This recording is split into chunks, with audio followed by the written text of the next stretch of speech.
Hey, real quick, everybody, want to give a shout to our friends over at betonline.ag. I know the NFL's over, the Super Bowl's done. We got Major League Baseball, NHL, March Madness coming around the corner, which to me is the greatest postseason sporting event of all time and what I like to wager on the most. So head over to betonline.ag as soon as you can. Tell them Jboy sent you, whether it's prop bets, whether it's parlays, whether you want to go straight up, or whether you're into teasers, pleasers, whatever you like to do. They have it over there, and the online casino is open 24 hours a day. There's always something going down at betonline.ag. So check our friends out over there and tell them Jboy sent you. You are listening to the Jboy Show, your number one source for Auburn and the SEC. My goal was to run through his soul and grab his heart when I run through his soul. Kurt, Nate, Coach Dye. Those are memories. I think we've established ourselves as, I think, the premier conference in college football. Now, the SEC is better at the top. It's better in the middle. The Southeastern Conference remains the premier conference. Now takes the snap. Looking for the receiver. He's got Lutzenkirchen. Touchdown, Auburn! Think about it was always been the SEC and everybody else trying to catch it. I think this is probably the best league from a competitive venue standpoint.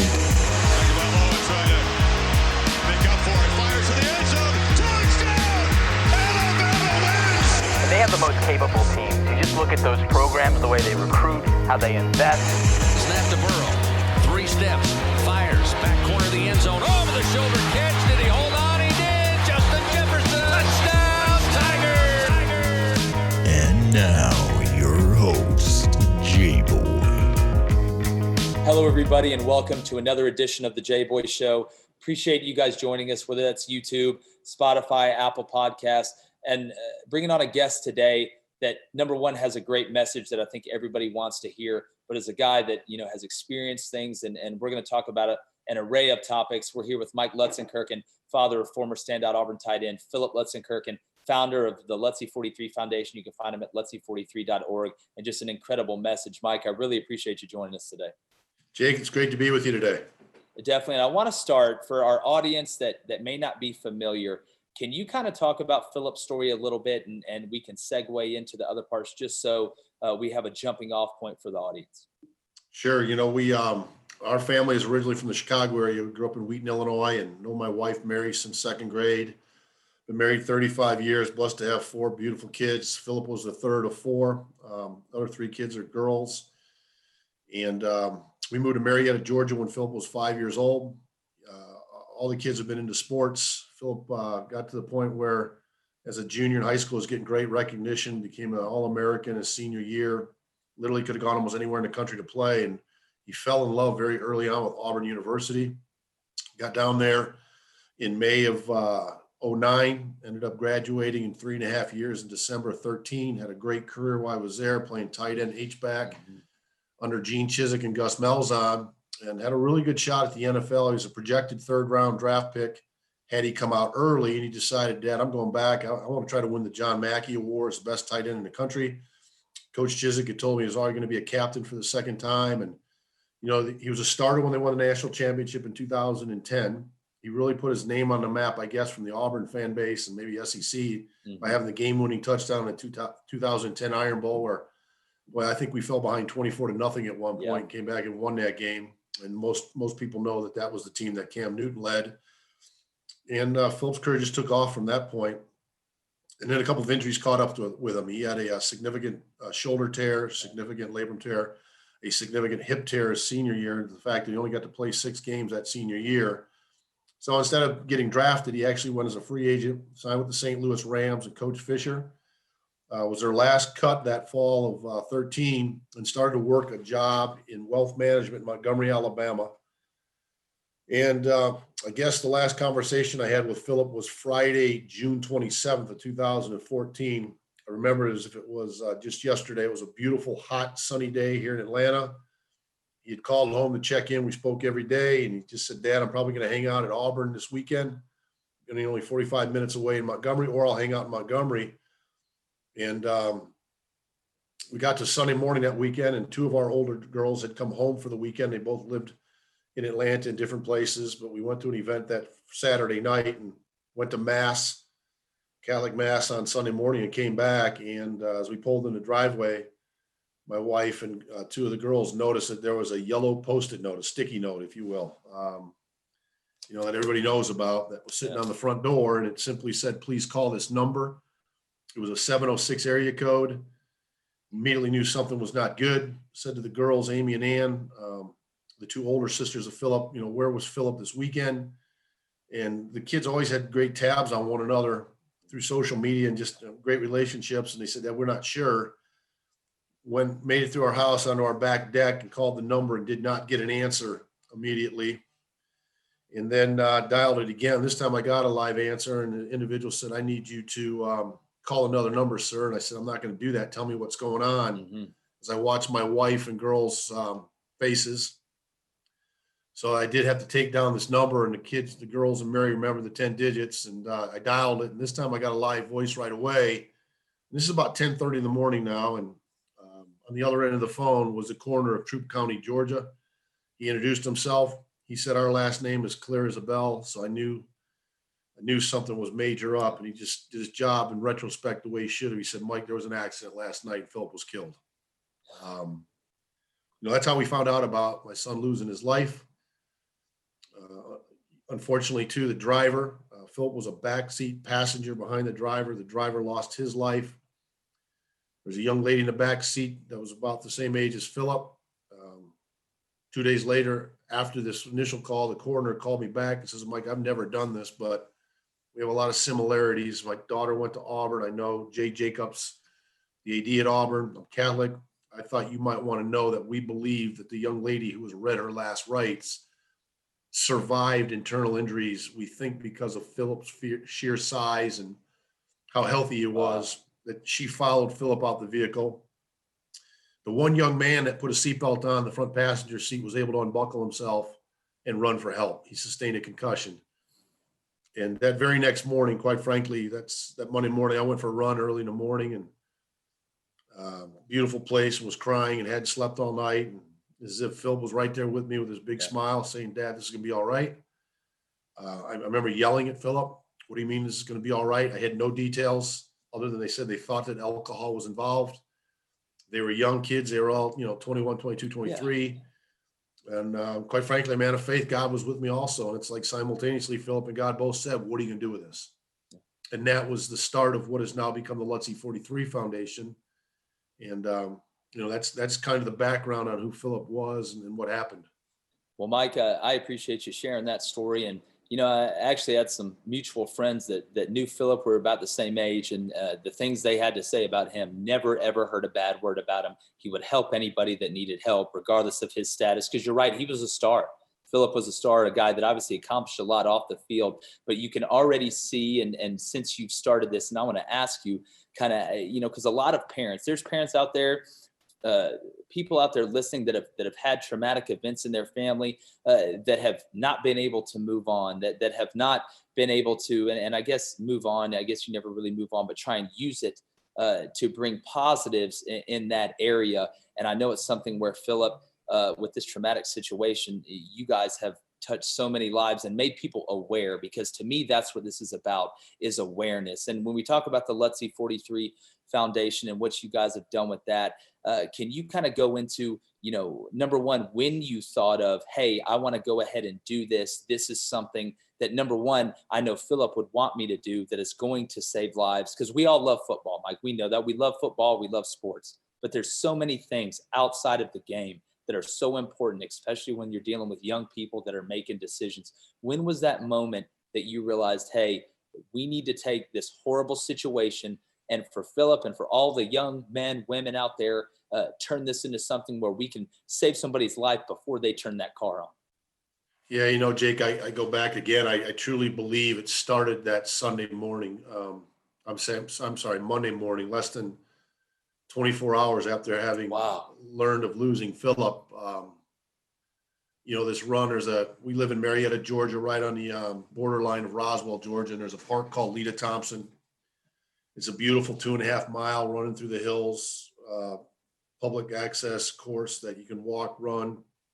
And I was early that morning by myself, and I was one of these, what I call a God moment. The sun came peeking through the trees as the sun was coming up, and it was just glistening, and it was beautiful, quite frankly. And again, it's hard to explain to people sometimes, I think, but man, it's as if Philip was right there with me. Yeah. And I tell people all the time, my daughters understand this, and they aren't hurt by it. Phil was my best friend. The father-son relationship, and I truly believe I've got incredible relationships with all three of my daughters, both collectively and individually. But that relationship with the father and son, the journey he took us on through his student athletic career at Auburn, the chase of the dream of playing in the NFL, and just who he was. I tell people all the time, had Philip just been a football player and made some plays, and he set some records at Auburn. He holds more scoring touchdowns receiving as a tight end in Auburn history.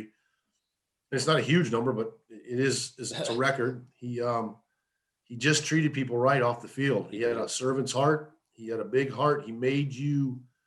I give credit to my wife, Mary, for this skill. He just walked into a room and he lit it up. Big smile, big presence. But there are more people that said he made me feel like I was the most important person in that room, and I just met him for the first time. But I'm also clear to tell everybody, he's like everybody else. We're all sinners. We've all sinned. Yes. He was not perfect. I mean, his sisters would tell you, boy, the few times he got to come home over college and he couldn't find the remote to the TV or his Woody CD for whatever, he loved Toy Story. He'd get moody, he'd get pouty, he'd get mean, he'd get loud, but I never had to ground him.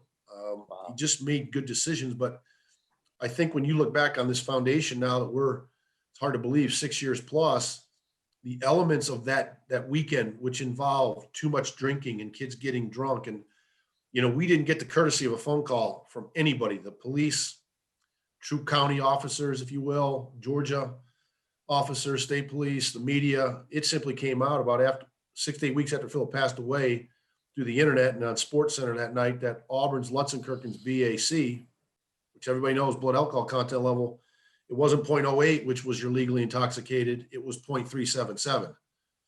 And we had already started the creation of this foundation. That news came out. Again, it was like yesterday. I was sitting in my home office like I am right now. My wife, Mary, is a nurse. Mary called from the hospital because she had seen it in a patient's room on Sports Center. My daughters were calling me. Our family, whatever progress we had started to make at 6 to 8 weeks after losing Philip, and part of the progress was we had come up with a tagline that said, live like Lutz, love like Lutz, and lead like Lutz for the foundation. Man, when that report came out, 0.377, my first question was, who am I to think I can get up in front of kids, teenagers, high schoolers, and share lessons from my son's life? We went into a black hole for 48 hours. We didn't want to talk to anybody. We had media calling us. We didn't want to take those calls. And I popped out of bed 2 nights after it came out, about 3 a.m, and Mary's like, what are you doing? I said, I've got it. I go, I've got this, Mary. This is God hit me between the eyes saying, hey, I made it public. You're starting to do the right things, but you're not quite there. But now it's public. And it immediately came to me, I can't go with lead like Lutz. So it's now live like Lutz, love like Lutz. And I think most importantly, learn from Lutz.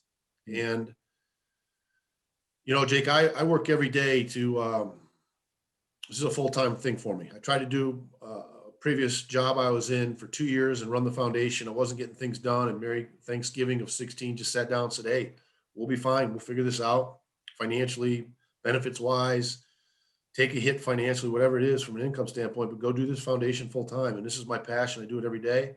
My girls would tell you I think about it too much, but it's about my son. And more importantly, it's using Philip's life to hopefully put people in a position not to be what we're in a position of. And that's mourning and losing a son.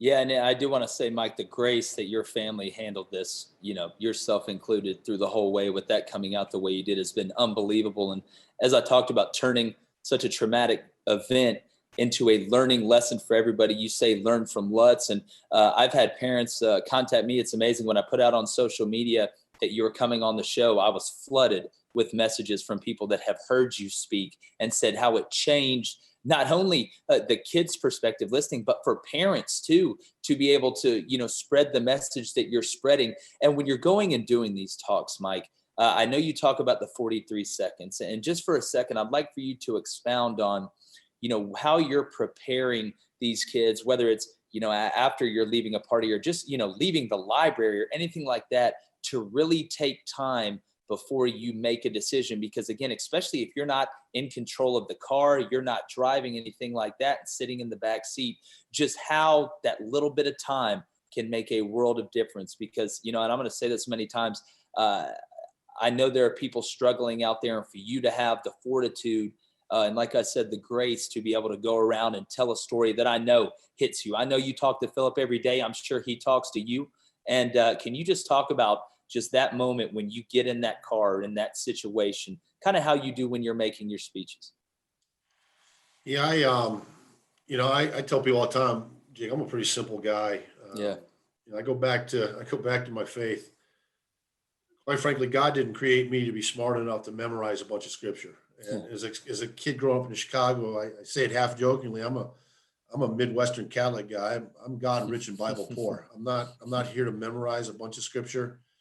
Candidly, my wife has said, stop telling your version of scripture when you read it, because it's a different meaning perhaps than what you think it is, and so forth. So, but I'm a man of faith, and God made it very simple for me. He said, here's your will. Here's your will the rest of your life on earth. Do something with the wonderful life your son had for 23 years. And that motivates me every day.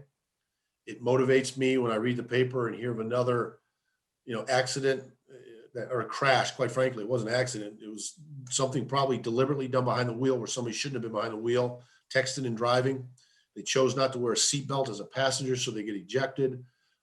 Somebody that had too many drinks gets behind the wheel. And believe me, we've all done stupid things and so forth. But, you look at things. We got to a very pivotal moment in our foundation in early 2018. I got introduced to an athletic director here locally in the Marietta, Georgia area, to a gentleman that said, Mike, I've been following your foundation. I never met Philip.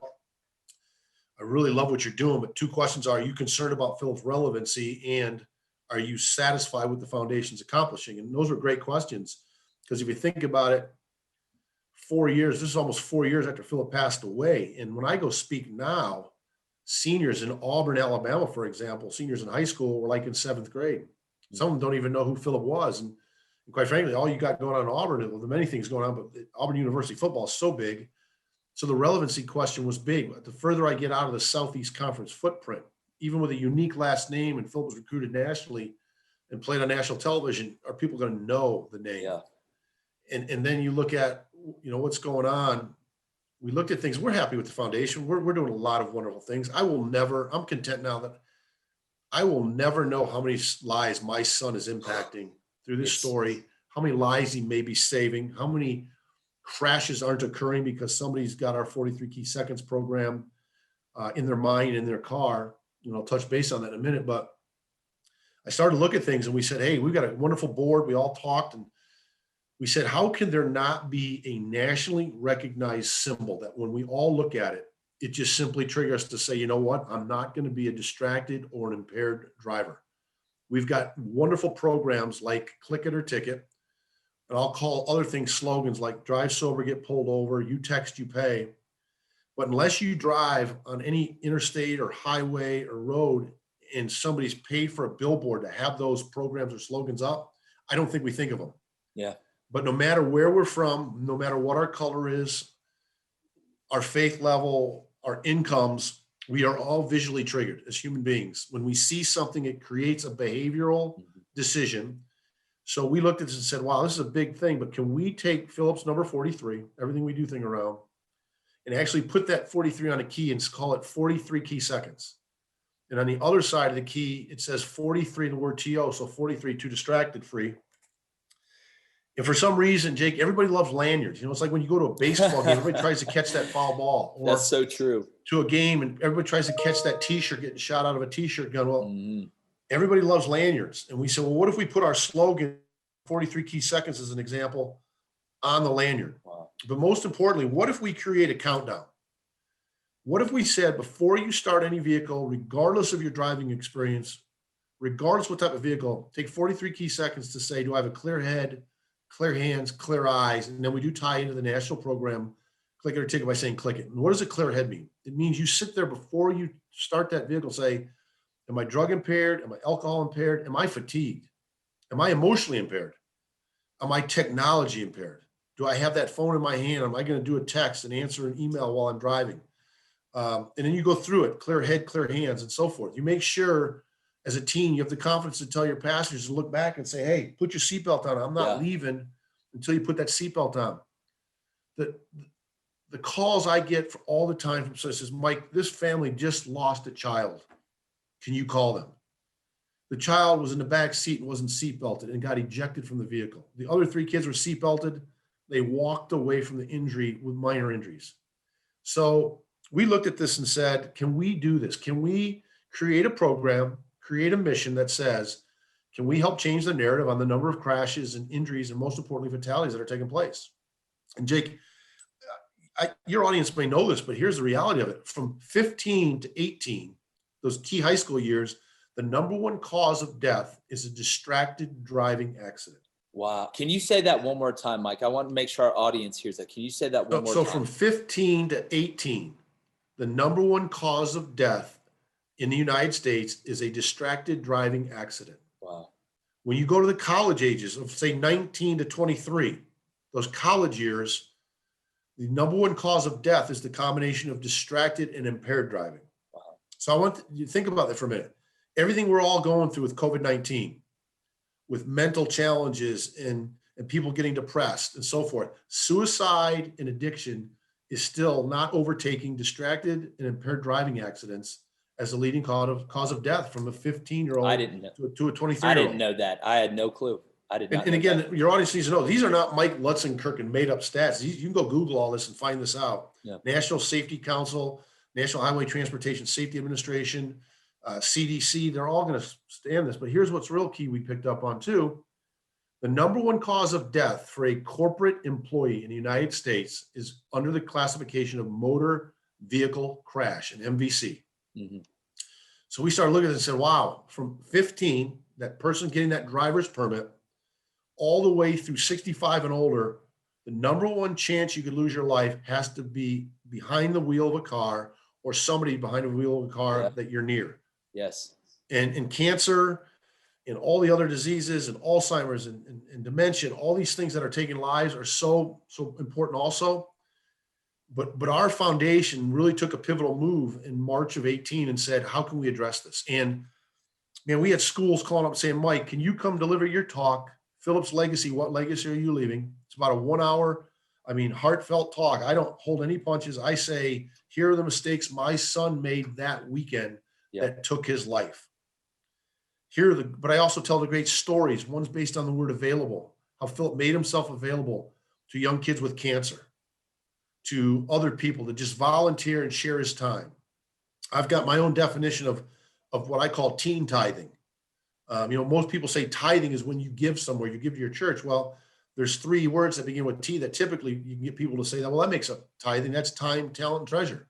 Yeah. I'm going to let the cat out of the bag. I've got my own. There's a 4th word that begins with T that's in every one of us. And when I go talk to 2,500 kids in all school assembly, I don't know any of them, but I know they have this 4th T in them, and it's whether they're willing to let it out. And if you do, use your tenderness, which my son had a tender heart. You'll find time to do something for somebody else. You'll realize you don't need to have treasure or income to do something for somebody else. You just have to have time, and it doesn't matter the talent that you have. You can go do something for somebody else. If I go by teen tithing, and that's that word tenderness. So we're getting schools that say, Mike, can we co-brand this? This example I'm holding up is from Auburn, University of Montgomery, that had me speak and gave this out to all their student athletes. We have corporations that say, Mike, we want to put our logo on the card and the key in the lanyard. And what you do is you memorize this countdown and you remove the card and put the key in the lanyard and around your rearview mirror, somewhere visible in your vehicle. That's your behavioral trigger when you're tempted to pick up that phone to answer a text, or kids that are foolish enough to think they can Facebook Live while they're driving. Yeah. Or get the courage to tell everybody to wear a seatbelt. To have the kids in the most respectful way, have the courage to say, Mom and Dad, put your phone down while you're driving. Drive hands-free. Mm-hmm. Drive the speed limit. So all of a sudden there's corporate branding on this. And we do corporate partners in education programs where I go speak at high schools funded by a business that wants to do things in the community involvement in their communities they serve and they thrive. And it's just, we are so blessed that this continues to grow, and we think it's going to make a difference. Well, it's an incredible message. And like you said, there's no telling how many lives have been saved. And it's not just about the people that are driving. You bring up a great point. It's about the other people on the road. I mean, again, it's you not only protecting yourself, but others. I do want to take 1 second to talk about our newest sponsor, eBay. Whether it's rare, dead stock, latest release, find the exact shoe you're looking for. As the original sneaker marketplace, eBay is the place to go to cop the pair you've been eyeing. With their authenticity guarantee, sneakers are meticulously inspected by a bunch of professional authenticators. A team of experienced sneaker authenticators verify your box, logo, stitching, and more. So go to ebay.com/sneakersaday. eBay, the world's best destination for discovering great value and unique selection. But, Mike, I want to transition a little bit, and it's such a great, and we're going to get where you can find it because it's beautiful. I want to brag on your son a little bit and talk about him and what he did on the field and being a parent of an SEC player, because you don't just become an SEC player or a Division I college football player. There's so much work that is put in by the family, and all your kids are so talented in what they do, whether it's Abby or any of them. But can you take me through after, going to the games and driving to the ballpark and doing all the things that I know parents out there with kids that they drive them all over town to do their sports things, whether it's soccer, but that first moment when you were at Auburn and you saw Philip run out on that field and all that work had paid off that you guys had put in as a family, for parents out there, can you just describe that feeling? I'm sure there was some nervousness there, but just the excitement. And I just know it had to be such a warm and unbelievable moment for you guys. Yeah, it's first of all, I've had people reach out to me and say, Mike, how did Philip get to the SEC? First of all, he had wonderful size, and he had a wonderful work ethic. I think it was his freshman year in high school when he decided, I'm pretty good at basketball, pretty good at football, but Dad, I don't think I'm going to be 6'8", 6'10", so I'm going to be limited. Football's going to be my game. And he really got into the weights at that time.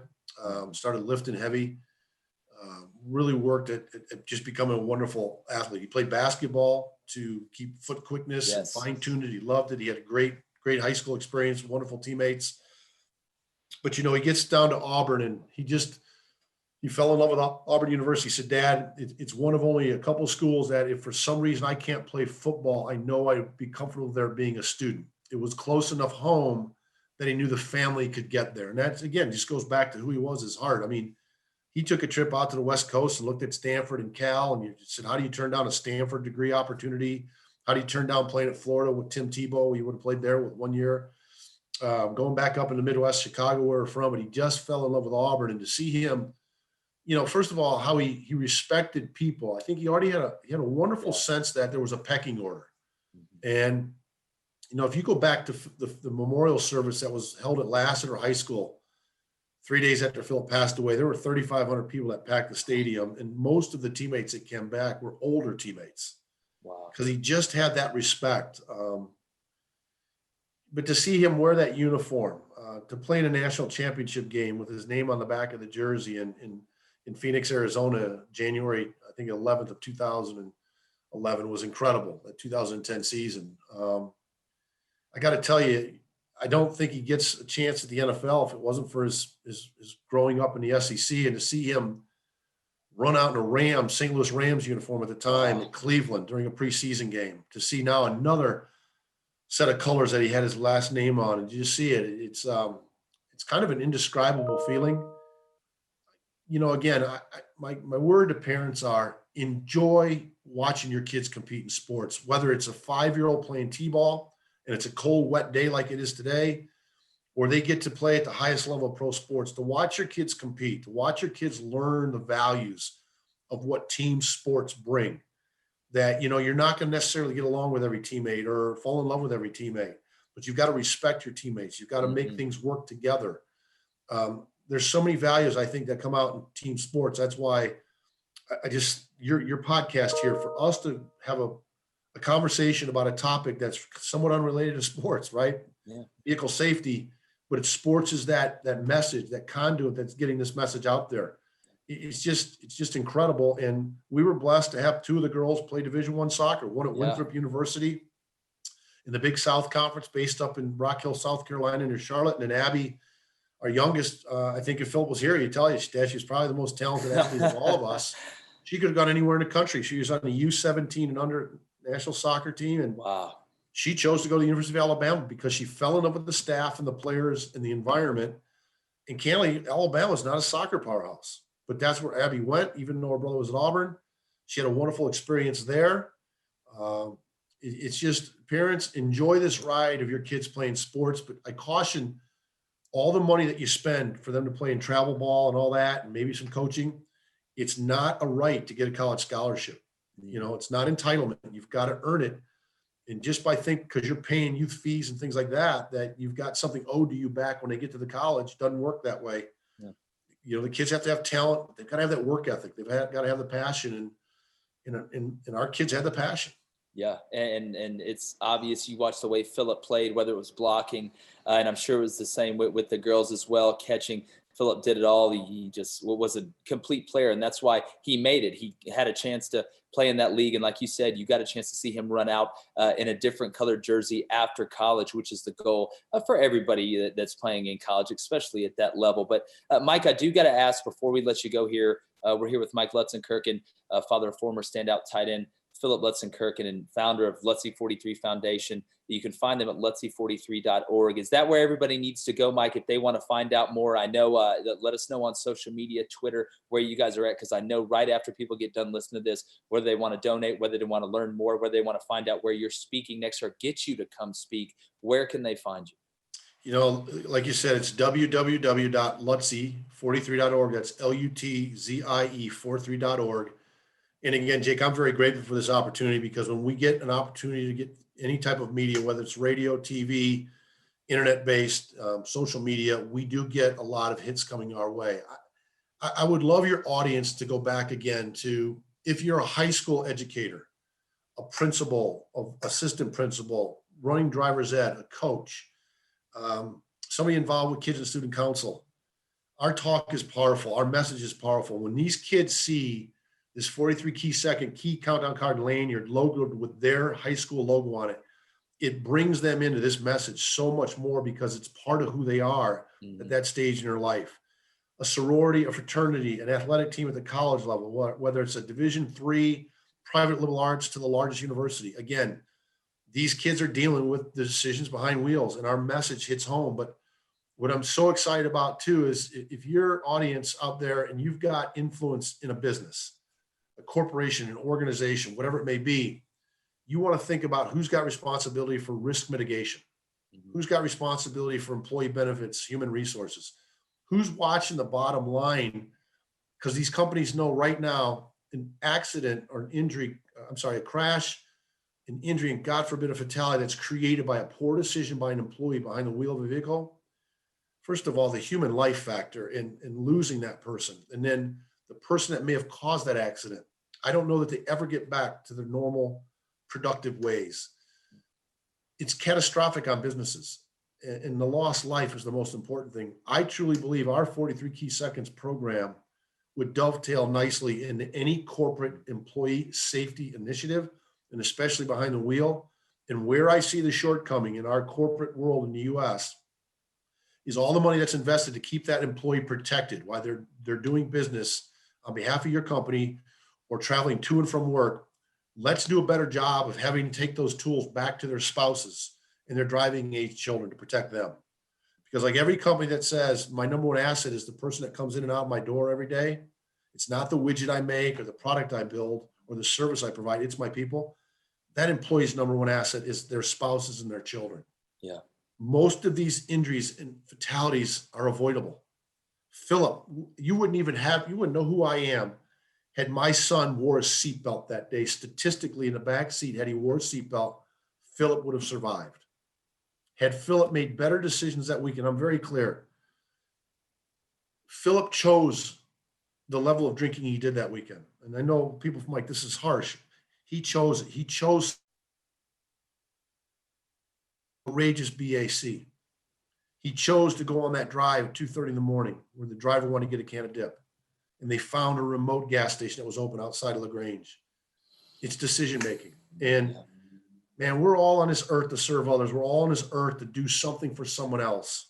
have the courage as a teen to say, I'm not going to speed. I'm not going to drink. I'm not going to, do what I shouldn't do. I'm not going to not let you wear a seatbelt. If you're a college student, same thing. Have the courage to say, we're not going to do that.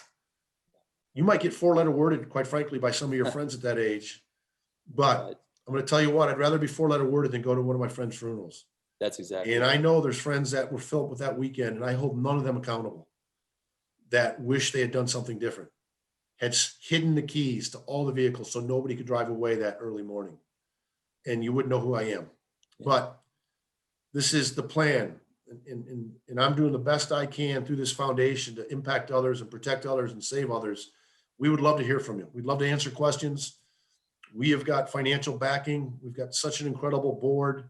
Bo Jackson, Tim Hudson, my sister-in-law, Katie Meyer, my daughter, Abby. We rotate our daughters off the board. We've got so many young people helping us out. We'd love to tell you more about it. Yeah. And I'm just grateful that your passion for the SEC and sports, your willingness to step out of that lane and have a topic that I'm doing and addressing. I appreciate you doing that. Well, Mike, I appreciate you coming on, and you're always welcome here. And it's such an important message because, like I said earlier, as much as we love sports, what you guys are doing and being able to save a life of whether it's a 15-year-old or a 55-year-old before they get behind the wheel is more important than any touchdown, any three-pointer, any home run that anybody's going to hit, because life is way too precious. And like you said, there are so many accidents, crashes, whatever you want to call them, that are unavoidable. But I want to tell you that, like I said earlier, the grace that your family has handled this and taking what is obviously a traumatic event and turning it into a positive. Not many people can do that. And I think that speaks